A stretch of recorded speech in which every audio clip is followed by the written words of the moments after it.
Demasiado humano. A veces cierro la pesada puerta de mi corazón contra mis narices. Me repliego herido, entumecido. Me camuflo en ideaciones que distraen, en imágenes sediciosas que alienan mi sentir. Se palpa duro, se siente amargo, pero me encapsulo radiactivo. Otras veces abro la puerta de par en par. Bebo bocanadas frescas de vida plena. Siento el cosquilleo suave en mi vientre y la luz cálida brillando mis mejillas. Mi mente hace silencio, cómplice. Mi vida va entre estas dos aguas. Siento que navego entre uno y otro estado, que por momentos me erijo íntegro, compasivo y conectado. Y otras me reconozco endurecido, secuestrado de mi sentir, poseído. Quiero aprender a navegar estos mares. Quiero amar los vaivenes furiosos o las rítmicas danzas de mi existir. Y aunque un día me sienta pleno y me expanda, floreciente, luminoso, quiero recordarme vulnerable. Quiero saberme incierto, humano, demasiado humano.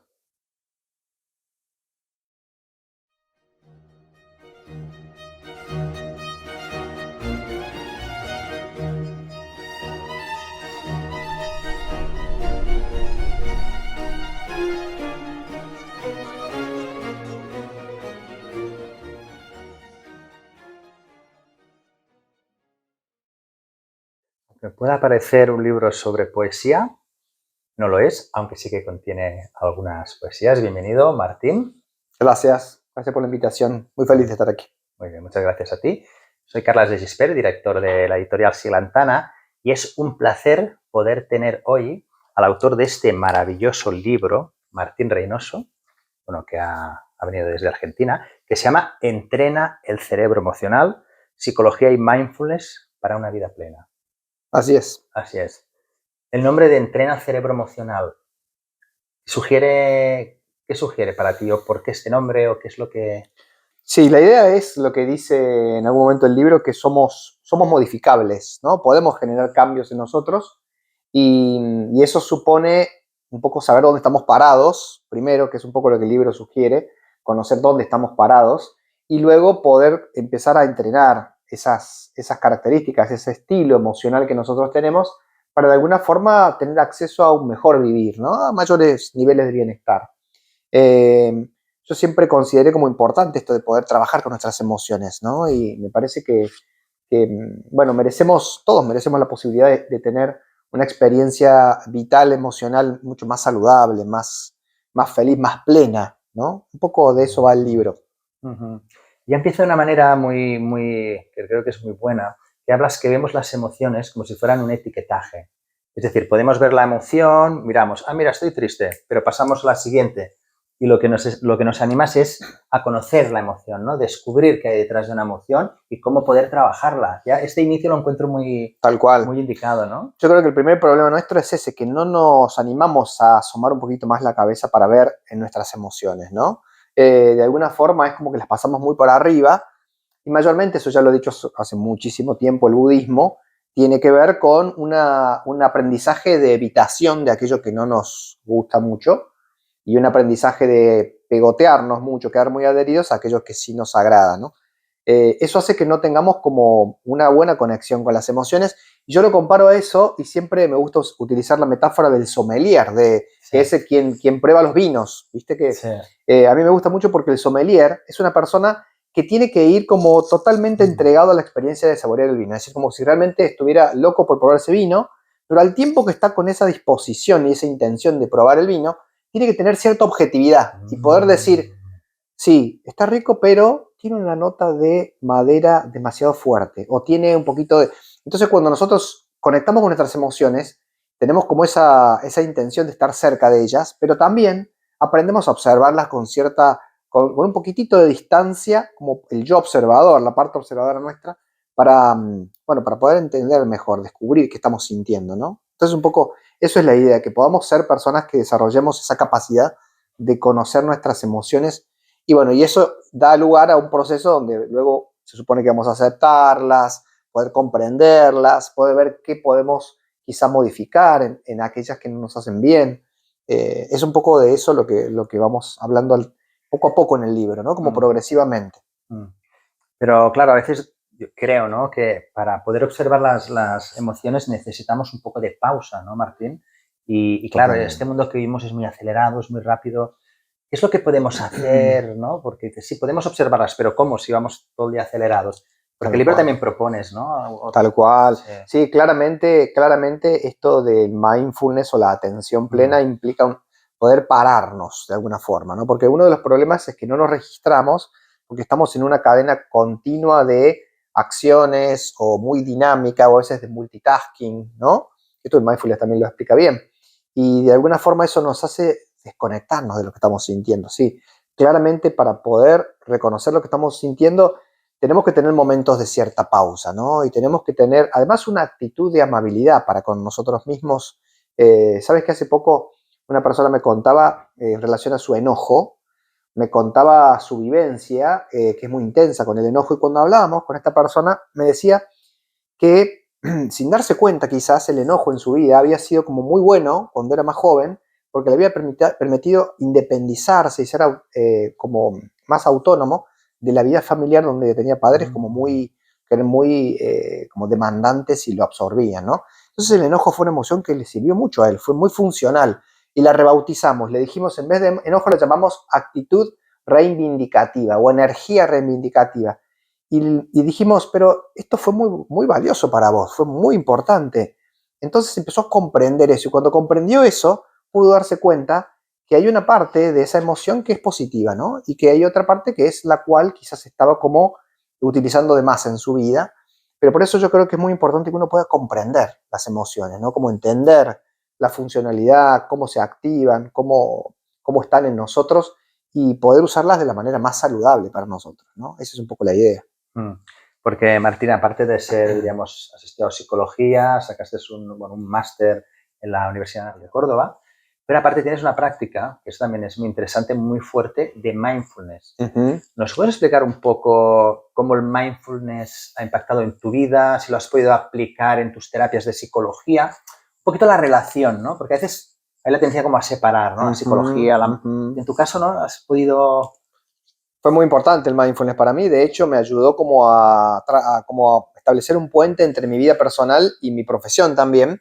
Yo había practicado, de más chico, había practicado artes marciales muchos años. Y era profesor de artes marciales y tenía como una cercanía con la cuestión oriental, ¿no? Y con todo lo que era la sabiduría oriental. Lo que me ocurrió en realidad fue que estaba con una etapa de mucho estrés, ¿no? Y estando en esa etapa de estrés, alguien me dijo que una posibilidad de trabajar con ese estrés personal que tenía era hacer meditación. Entonces me mostró un folleto de mindfulness en Argentina cuando recién estaba comenzando el mindfulness, ¿no?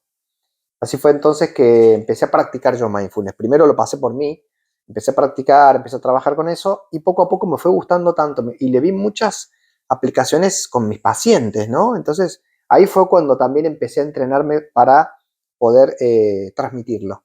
Y bueno, claramente me di cuenta que es una herramienta poderosa, muy poderosa para cambiar la vida de las personas. De alguna manera va mucho más allá de la técnica, de una técnica, ¿no? Tiene que ver con una actitud hacia la vida. Entonces, yo lo uso muchas veces con las personas, sobre todo cuando surge en ellos ese deseo de saber de qué se trata, de cómo pueden practicarlo. Algunos pacientes que tengo aprenden conmigo mindfulness, ¿no? Pero más allá de eso, yo intento las actitudes mindfulness llevarlas en el momento de la consulta terapéutica, en mi trabajo. Y bueno, obviamente trabajo como instructor también de mindfulness, así que mindfulness es como muy importante. Mindfulness y la psicología, yo digo, ¿no? Por Sí, eso el título del es libro está bueno en ese exacto. sentido porque da cuenta de una realidad que es que la psicología es muy importante y el mindfulness es muy importante para poder trabajar la cuestión emocional. A mí me da un poquito de miedo a veces hablar del mindfulness, de las emociones, sin tener en cuenta Sí, algunas cuestiones psicológicas que son te importantes. Por ejemplo, entiendo, rasgos te emocionales, entiendo. características de las personas, ¿no? Las emociones son hermosas, pero también pueden ser muy conflictivas y muy dolorosas. Y hay personas que, por ejemplo, tienen mucha sensibilidad y vulnerabilidad a las emociones. Y hay que tratarlas con mucho cuidado, como con algodones, para poder como avanzar en un entrenamiento. Y si una persona como que está muy vulnerable, llega a un entrenamiento de mindfulness y no tiene un soporte profesional puede ser un poquito a veces peligroso, ¿no? Entonces, creo que psicología y mindfulness son como dos patas claves en el trabajo con las emociones. Totalmente de acuerdo, y en este libro se ve claramente reflejado estas dos, digamos, a lo que te dedicas. Pero también me gusta mucho en el libro, ¿no? Que aparte, bueno, encontramos, es súper práctico, lo recomiendo, muy práctico. Podemos hacer ejercicios de reconocer las emociones, hay alguna meditación, poesía, pero me gusta mucho también la parte tuya de escritor y cómo casi siempre estás escribiendo en primera persona. Es esta mezcla que también utilizas, diríamos, tu propia vida o de familiares muy queridos, y luego lo que hace que el libro sea muy, muy ameno, ¿no? Tal cual. Esta faceta tuya de escritor, Martín... Sí, a mí siempre me gustó mucho escribir, en el sentido de transmitir algo, lo que siento, y creo que un poco basándome en ese, no sé si es una frase de Rogers o de quién, que decía algo así como que toda teoría es una autobiografía, ¿no? Sí. Todo lo que uno hace, en realidad, no solo la teoría, un libro, una obra de arte, siempre es una autobiografía, es como que revela lo que uno siente y la búsqueda que uno está haciendo. Si no lo revela es porque hay algo que no está bien, me parece, ¿no? Entonces yo cuento al principio, cuando comienzo el libro, que fue un poco también una un poco crisis personal mía, pasado los 40, que empezó a movilizarme en cuanto a decir, pero yo no conozco tanto mis emociones como podría, quizá necesito aprender más de mi vida emocional, y con algunas cosas que me estaban pasando en ese momento, ¿no? Y entonces fue, el origen quizás de este libro es ese, ¿no? Es otra nueva crisis, como en su momento fue el primer libro, el estrés, en este el tema de la vida emocional, y yo creo que son grandes impulsoras esas crisis como para una búsqueda auténtica, ¿no? Así que, bueno, y allí vino todo esto que pasó luego, ¿no? Sí, un libro que da gusto leerlo, yo lo disfruté mucho. Luego hay un capítulo que me interesa bastante que dices, las emociones no son universales, se construyen. ¿Qué quieres decir con esto? Que, no, que un poco nos las vamos creando nosotros, pero por ejemplo el tema de los arquetipos y Claro.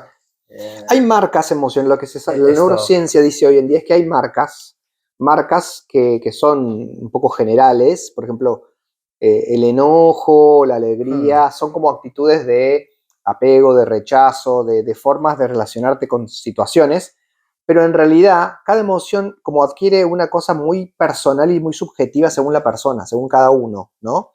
Entonces la neurociencia está cuestionando un poco esa teoría de que tenemos 6 emociones universales y que son muy similares entre las personas, ¿no?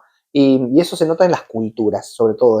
Hay culturas en las cuales, por ejemplo, hay rituales que son muy violentos, de iniciación a jóvenes, por ejemplo, son muy violentos, y no hay enojo, no hay bronca, no hay enojo en eso. Es como otra vivencia distinta de la emoción que nosotros llamamos el enojo, por ejemplo, ¿no?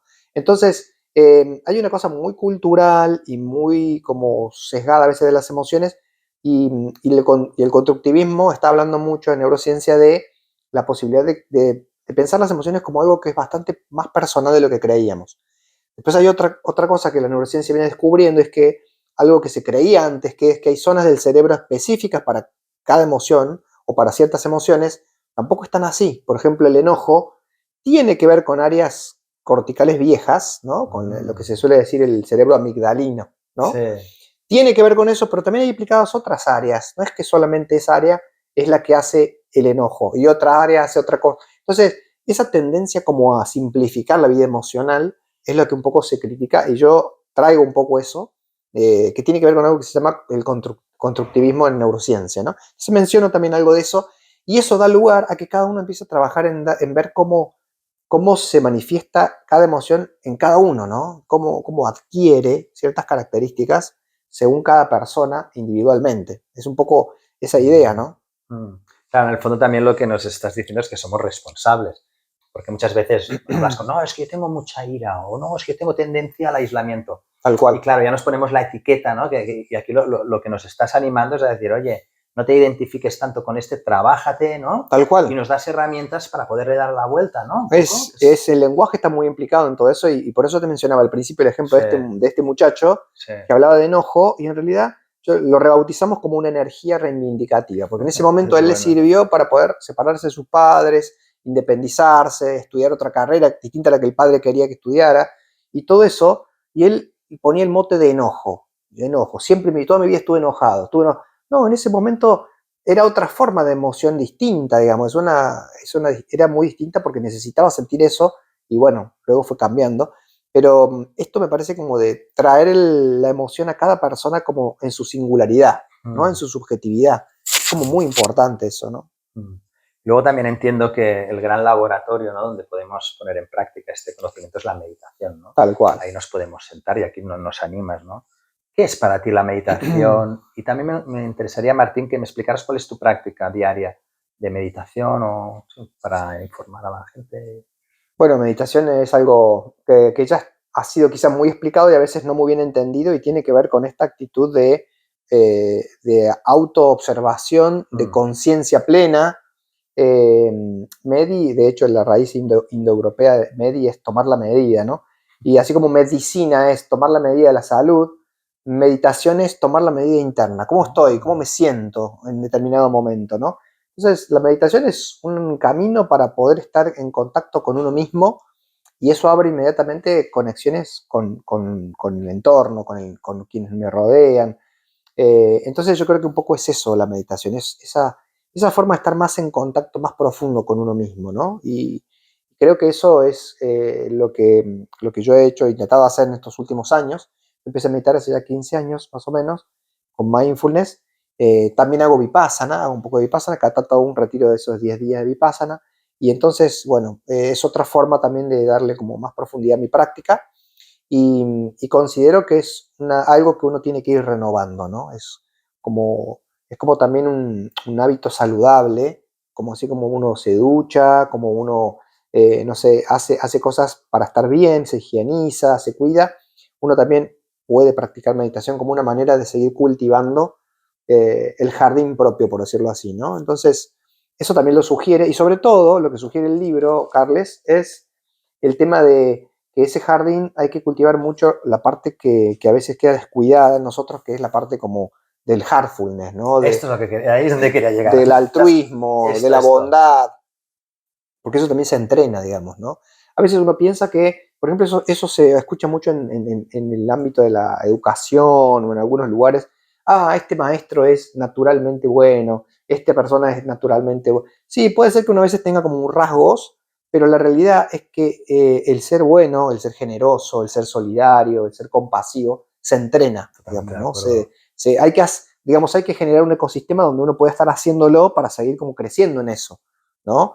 Y un poco lo que propone el libro, que es parte de mi programa emocional que trabajamos nosotros, es hacer algunas cuestiones que tienen que ver con la bondad amorosa, con la gratitud, con la empatía, ¿no? La simpatía o la alegría empática y con la compasión. Son como los 4 aspectos del heartfulness que nosotros trabajamos y, bueno, damos ejercicios, vemos cómo uno Sí. puede también ver cuán desarrollado está en uno cada una de estas capacidades, de estas aperturas, podríamos decir, ¿no? Y me parece que esa parte, que es la segunda parte del libro, es Sí. muy importante porque a veces la perdemos de vista, ¿no? Sí, sí, porque a veces tenemos esa tendencia, ¿no?, de entender la meditación como algo como muy centrado en uno mismo, ¿no? Yo medito para estar tranquilo, para tener buenos estados, que es lo que comentas. Después, bueno, hay que salir. Bueno, a mí me pasó eso, Carlos, me ¿Verdad? pasó eso ya el primer tiempo, los primeros años, como estaba como tanto estrés, me enfoqué mucho en el equilibrio, ¿no? En estar bien, más equilibrado, más. Pero en un momento me quedé como en esa zona, Sí, ¿no? Como que no seguí desarrollándome hacia volverme a abrir sí, hacia el mundo sí. y volver a conectar de una manera distinta. Y creo que eso también lo menciona mucho el libro, ¿no? Mm. No sé, hay una meditación muy bonita que se llama la Metabhavana, que es budista, ¿no? Que pones la primera etapa, te pones a ti mismo, la Ujú. segunda a un amigo, la tercera a una persona neutra, la cuarta a un enemigo y la quinta abres a toda la humanidad, ¿no? Tal cual. Esta sería una buena meditación también, ¿no? Tal Para cual, conectar con tal esta cual. emoción. Sí, sí, es que la bondad amorosa, todo lo que tiene que ver con el deseo de que las personas puedan quitar el sufrimiento de sus vidas, ¿no? El sufrimiento, ese sufrimiento que genera la mente, ¿no? No el Mm, sufrimiento, y digamos, la parte inevitable, ¿no? El sufrimiento que nuestra mente crea. Es un poco trabajar con eso también, ¿no? mm. Luego también, Martín, el tema del budismo, es decir, el mindfulness, por ejemplo, parte del mindfulness está sacado del Satipatthana, ¿no?, de algunos textos Ujú. budistas. ¿Tú lo reconoces esto como psicólogo que viene del budismo? ¿No? Porque a veces también hay esta como protección, ¿no?, Tal del cual. mundo de la ciencia, la psicología, bueno, esto es como si lo hubieran inventado la panacea, ¿no? No, claro. Pero claro, esto tiene unas raíces, ¿no? Muy, muy profundas. ¿Qué relación tienes con el budismo? Yo, o sea, lo más cercano mío ha sido esto para la práctica esta que te comentaba de Vipassana, Vipassana, donde se enseña Goenka. mucho de las bases del Shila, el Samadhi y de Vipassana, ¿no? Sí, Y es lo más cercano, pero yo en mi vida no soy budista, digamos, claro. no practico el budismo así como Sí, religión, pero considero que sus líneas de ética, su línea de trabajo concentrativo y de apertura y conexión con el mundo altruista, esto que te decía, son claves para entender hoy en día todo lo que estamos viviendo y deseamos para la humanidad, ¿no? Entonces, por eso yo considero muy valioso todo eso. Y si realmente uno siente que tiene la posibilidad de acercarse al budismo, también puede hacerlo, ¿no? Es algo que es totalmente opcional. Yo personalmente tengo una base de una tradición cristiana que respeto mucho. No soy un practicante acérrimo, ni mucho menos, pero considero que hay cosas muy valiosas que me brindaron incluso esta proximidad luego al budismo, ¿no? claro. Pero bueno, siento que es un gran mensaje del budismo al mundo, ¿no? Sí. Bueno, y ahora que venimos los dos, ¿no? De este congreso, de las eh, Contemplativas, de la ciencias ciencia. contemplativas y mindfulness, bueno, y hemos visto de todo, ¿no? Hemos visto gente cristiana, gente practicante de sufi, científicos. Tal cual. ¿Cómo ves este encuentro que parece que cada vez hay más encuentros entre la ciencia y la espiritualidad, ¿no? Que tú también Ujú. eres partícipe, ¿no? Sí. Es necesario, ¿no, Martín? Totalmente. Bueno, ya desde la aparición, ¿te recuerdas del Mind and Life Institute, ¿no? Sí, Que el Dalai Lama con científicos comenzaron a trabajar juntos. La idea era eso, un acercamiento para hacer y generar proyectos y formas de brindar más bienestar al mundo a través de conectar este puente que conecta el budismo con la ciencia, ¿no? Y me parece que es súper importante y que todos estamos en la misma, en ese mismo camino, ¿no? sí. Hay un libro muy lindo que no sé si lo conoces, que es de Thich Nhat Hanh, que se llama Cristo viviente, Buda Sí, viviente. Buda sí, viviente, lo Cristo tengo, lo viviente. tengo aquí, sí, ¿Lo sí, sí. tienes? Bueno, Es muy y ese interesante. libro apenas comienza, Thich Nhat Hanh cuenta una anécdota en la cual estaban reunidas varias personas de distintas religiones y una de ellas decía que tengamos cuidado de no hacer una ensalada con todas estas religiones distintas, ¿no? Y él cuando le toca hablar a él dice, a mí me encanta la ensalada, dice. Me encanta la ensalada y yo creo que todos tenemos cosas sabrosas y nutritivas para brindarle a la humanidad. Como diciendo, basta de setos o de Qué bueno. separaciones, ¿no? Basta de eso y démonos cuenta que todos vamos hacia el mismo lugar en realidad, ¿no? Bueno, creo que va por ese lado, ¿no? En el mismo lugar, totalmente de acuerdo. Pues vamos a ir acabando, Martín. Hay una parte de tu biografía, cómo te describes, ¿no? Que dices que tus padres eran filósofos. Ujú. ¿Te marcó esto o has estado... Muchísimo, ¿Sí? sí, sí. Sí, porque mis padres eran filósofos y eran filósofos, podríamos decir, contemplativos. Dentro de la cristiana Ah, hay una rama vale. contemplativa y en un momento también se abrieron al budismo, sobre todo al budismo zen, Al para mismo a zen. leer Suzuki. Vale, Hay un Suzuki, libro sí, también sí. muy lindo de Eric Fromm, sí, con Suzuki, que se llama Budismo Zen y Psicoanálisis, Wow, que esto... hace muchos años, es muy viejo y creo que fue uno de los primeros libros que empecé a ver, el Lao Tse, después el Tao Te Ching de Ah, Lao lo sé, Tse. sí, Esos libros empezaron como a circular en mi casa, ¿no? En sí, esa sí. época y fue como un gran acercamiento para mí a la filosofía de todo lo que tiene que ver con esto, con lo oriental, ¿no? Y bueno, obviamente eso influye muchísimo en mí siempre. Y cuando hacíamos karate, recuerdo cuando era practicante de karate, artes marciales, pues teníamos un par de compañeros con los cuales traíamos siempre textos y leíamos antes de las clases de karate. eh, y había frases que nos gustaban. Y siempre estuvimos siempre me llamó mucho la atención el tipo de sabiduría, no tan, quizás no tan eh, ¿cómo te diré? Conceptual, Sí, sino como intelectual, más... simple, al Sí, grano, sí, sí. directo, ¿no? Y del budismo zen sobre todo. Así que bueno, un poco el camino mío viene por ese lado hace buen rato ya, ¿no? Mm. Y luego, bueno, ¿por qué la psicología? Y yo estaba viendo si iba a ser filósofo, o iba a seguir los Mm, caminos de mis padres, claro, y la verdad que no tenía mucha salida laboral la claro. filosofía. Y tuve clases de psicología cuando estaba terminando mi colegio secundario y ahí me di cuenta que tenía cosas muy interesantes también y que podían vincularse con la filosofía. Y como me llamó mucho la atención esto de poder ayudar a la gente, digo, bueno, voy a empezar con psicología, a ver qué pasa. Y bueno, y así se fue dando el comenzar con eso, me apasionó. Mi madre siempre relata una vez que yo vine de la facultad, que llegaba justo a la hora de comer y me senté como unos tallarines y dije, en Argentina decimos así, me caga de gusto esta carrera, ¿no? Como diciendo, me gusta mucho, me gusta mucho esta carrera, ¿no? Siempre cuento esa anécdota. Sí, encontré como algo que me gustaba mucho. Y poco a poco, bueno, los caminos van llevándote a distintos ámbitos. Yo empecé por lo comunitario, pasé más a la psicoterapia y luego me fui moviendo hacia el mindfulness, ¿no? No sé dónde estaré mañana, el día de mañana. Estaremos haciendo un libro de astrofísica, quizás. Pero bueno, ese es el camino, ¿no? La cuestión es que estamos ahora aquí, disfrutando de tu presencia. Y nada, Martín, pues muchas gracias por brindarnos este tiempo. Decir que este libro ya lo presentamos en el Congreso de Tradiciones Contemplativas y ojalá en breve pues podamos presentarlo en Argentina también. Seguramente, Martín, seguramente. Que sería una... Y no sé, y yo creo que hemos empezado con un poema, Martín. ¿Qué te parecería acabar con un poema? Me parece perfecto. Bueno, hay que decirlo, este libro, aparte de Psicología de Mindfulness, también hay poesía, belleza y arte. Hay algunos poemas, sí. Hay unos poemas muy bonitos, aunque él dice que no, pero muy bonitos. Claro, viste que a veces uno a veces es un poco crítico. Le cuesta porque... Hay uno de meditación que me gusta, pues mira. que podemos mencionar. Vale. Pues de los momentos en los cuales uno se sumerge a practicar, ¿no? Meditación y que dice así.